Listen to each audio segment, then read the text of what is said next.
Welcome back to UFlix Recap. Today's video is about a 2013 American biographical sports drama film called 42. The movie is from the real-life story of a legendary black athlete and the first person of color, Jackie Robinson, joined with the Brooklyn Dodgers in 1947 to ever play in Major League Baseball, and encountered a lot of discrimination in the process. Spoiler ahead, watch out and take care. In 1945, Brooklyn Dodgers manager Ricky wants to bring in a black player, but his assistant Harold opposes to the idea. Ricky urged his staff to look for some acceptable players at their upcoming meeting, and he's still adamant about his choice. Sports writer Wendell Smith recommends Kansas City Monarch star Jackie Robinson, who played at UCLA and served in the war but was court-martialed because of his anger. Robinson also played for UCLA and served in the service. Once more, Harold is opposed to the concept and claims Robinson is a troublemaker, but Ricky admires his bravery in speaking out against discrimination. Ricky sends his officials to call Robinson to a meeting.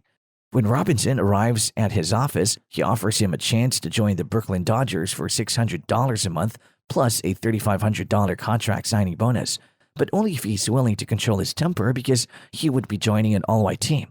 He's informed that some players may reject him and that he may have to show his worth to the team. Robinson, stunned and awed by the opportunity to play in the major leagues, agrees to his terms and accepts the contract. Robinson contacts his girlfriend Rachel after the encounter to propose, and they marry.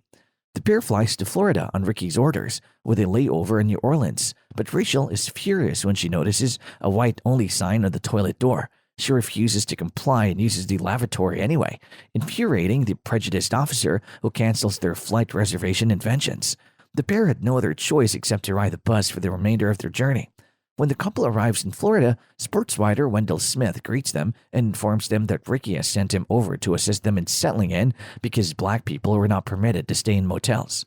Wendell arranges for them to stay at a villa, and the next morning, Wendell drives Robinson to the field to begin training. On the way, he advises Robinson to practice handling reporters because as the first black person to join the MLB, he will be highly scrutinized when they arrive.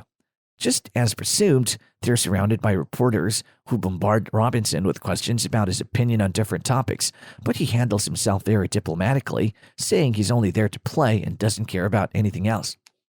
Ricky initially sends Robinson to the Brooklyn Dodgers minor league affiliate team, the Montreal Royals, and introduces him to their manager, Clay Hoppers. As the two watch the young Robinson play, Ricky is enthused by his potential, but Hoppers is not thrilled to have him on the squad because of his skin color. Ricky, noticing his haughty attitude, urges him to treat Robinson equally or risk losing his job. Following the initial training sessions, Wendell transports Robinson to Sanford, where Mr. Brock has arranged for him to live. During a practice match, Robinson makes his debut with the Montreal Royals against the Brooklyn Dodgers. The game proves to be a historic moment as the debut of the first black person to join a team in the MLB. But Robinson receives a mixed reaction from white people, while people of color see him as an inspiration and a beacon of hope for the future. The white people immediately harass and throw racist insults at him. That night, Brock and Wendell are approached by an old white man who warns them to take Robinson somewhere else because many white people are planning to swarm the house he's staying at because they can't stand the idea of a black person living in Sanford and playing with the whites. Wendell calls Ricky to inform him of the situation and is told to take Robinson back to Daytona Beach instead, but ask him not to tell him the reason for the change so it doesn't interfere with his game. Wendell drives Robinson to Daytona Beach but becomes afraid seeing a group of white men walking towards them in a suspicious manner. In frustration, Wendell reveals everything to Robinson, who continues to give his best in every game despite continuously dealing with hateful comments and discrimination even by league officials. During one game, a security officer refuses to let him play, and despite Ricky's protests, he's forced to leave the field. Seeing his brilliant performance during the practice matches, Ricky officially welcomes Robinson to the Montreal Royals and tells him he will be joining the lineup for the upcoming season. Robinson expresses gratitude to him for the chance. Ricky informs him that he doesn't care about his ethnicity as long as he displays his value since he wants to construct a World Series caliber squad. As Robinson departs for Jersey City for the season opener, he's met at the station by a swarm of young black boys who see him as a role model and want to follow in his footsteps one day. Robinson is still playing for the Montreal Royals while spending time with Rachel and their newborn kid. In 1947, as Robinson leaves for Panama City for the next game, players on the Brooklyn Dodgers sign a petition against him joining because they don't want to be teammates with a black man. Meanwhile, the Brooklyn Dodgers manager Leo meets with him and suggests he train as the first baseman. Learning of the petition, Ricky calls Leo to seek his help in dealing with the situation. Leo gathers the team and expresses his anger with them for their cruelty and for disobeying the team orders. Realizing they're not ready to accept Robinson, Leo warns them not to treat him unfairly and take back the petition if they want to keep their positions on the team. The meeting does prove useful, and the players are forced to take back this racist stance and try to accept Robinson. For some time, things seem to settle down for Ricky until Leo is suspended after the news of his extramarital affair leaks to the media. Although Ricky protests the decision, saying he'll lose his right-hand baseball commissioner, but Happy Chandler refuses to reverse the decision. This further complicated things as the Dodgers can't find a new manager for the team on such short notice. After a while, Ricky invites Robinson into his office to officially announce his transfer to the Dodgers. Robinson joins the team, but in the locker room, where only a few players welcome him. He's still happy with this massive achievement. He finally receives his jersey with the number 42 and enters the stadium to a roaring round of applause from fellow African Americans. Ricky continues his search for a new manager and hires Berg starting before the next game. In 1947, as the Brooklyn Dodgers play games against the Philadelphia Phillies, their manager Ben Chapman starts throwing racist comments at Robinson to try and distract him from the game. Frustrated with the verbal abuse, Robinson barely manages to keep it together and rushes to the locker room during break. In private, he vents his anger on the baseball bat as the hopelessness and injustice get to Robinson and he starts to cry. Ricky shows up to encourage him to go back on the field and prove his capabilities to the world. Motivated by Ricky's words, Robinson rejoins the game where he sees his teammates Eddie arguing with Chapman over his racist treatment of his teammate. Robinson scores the winning run for his team and thanks Eddie for his support after the game. Robinson returns to Rachel and tells her that he doesn't care if white people accept him or not and will continue to focus on his game because now he's aware of his value to the team. Harold visits Ricky to express his frustration over Chapman's comments, but Ricky says that Chapman has unintentionally given Robinson an advantage by generating sympathy for the team. Before the next game, the Phillies general manager Herb Pannock calls Ricky and asks him not to bring Robinson with the team, but Ricky argues that Robinson will always be a part of the team wherever they go. When the Brooklyn Dodgers arrive in Philadelphia, they're denied their hotel reservations because of Robinson.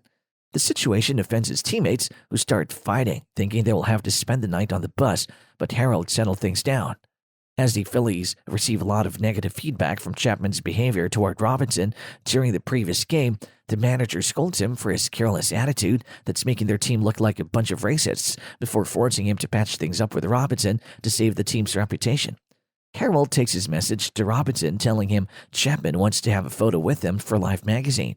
Robinson doesn't believe he's really changed, but Harold and Wendell still convince him to go ahead with it. On his suggestion, Chapman greets him in front of the media and wishes him all the best before taking a photo, which is later splashed across all of the front pages. The Dodgers' next game is against the Pittsburgh Pirates, and Robinson takes a hard hit to the face from their pitcher, resulting in a brawl between the two teams. Rachel is upset because she fears the abuse will never cease, but Robinson consoles her by stating he has become accustomed to it. Pee-wee Reese, a Dodgers player, receives a threatening letter from a fan and complains to Ricky about it. Ricky claims it's just one letter and tells Pee-wee that Robinson receives thousands of them, with individuals threatening his family. This helps Pee-wee comprehend the amount of strain Robinson is under on a daily basis. So when the crowd starts abusing Robinson during their next game in Cincinnati, Pee-wee stands up for him and wraps his arms around his shoulders to demonstrate support, which silences the throng. As the game ends and the team retires to the locker room, another player, Ralph, settles matters with Robinson. A player purposefully injures Robinson during their game against the St. Louis Cardinals, and his teammates are furious. When the squad decides to get retribution, Robinson advises them to remain cool and focused on the game. Later, while his injuries is being treated, Ricky pays him a visit and tells him he just observed a little white child attempting to imitate his manner and considers it a minor triumph over prejudice. Ricky explains that they had a black catcher on their team who also faced relentless harassment when Robinson questions him about his gentle demeanor. Ricky admits that he has always regretted not sticking up for him when he had the opportunity, and he doesn't want to repeat the same mistake with Robinson. Continuing his winning ways, Robinson begins to be totally appreciated by his teammates and the fans. The Dodgers face the Pittsburgh Pirates again, but this time Robinson knocks a home run against his former adversary Fritz, winning the National League and qualifying for the World Series for his club. The epilogue reminds us about several milestones attained by Robinson over his remarkable career, including Ricky and Pee Wee Reese being inducted into the National Hall of Fame. Wendell, who was originally barred to sit in the press box alongside white reporters, became the first African-American journalist to join the Baseball Writers Association of America in 1948. Chapman was sacked as manager because Jackie Robinson was nominated for the Major League Rookie of the Year award and is also a member of the Baseball Hall of Fame. That is all about this video. Don't forget to give it a thumbs up, subscribe to our channel, and hit the bell icon to stay up to date with such interesting movie recap videos here.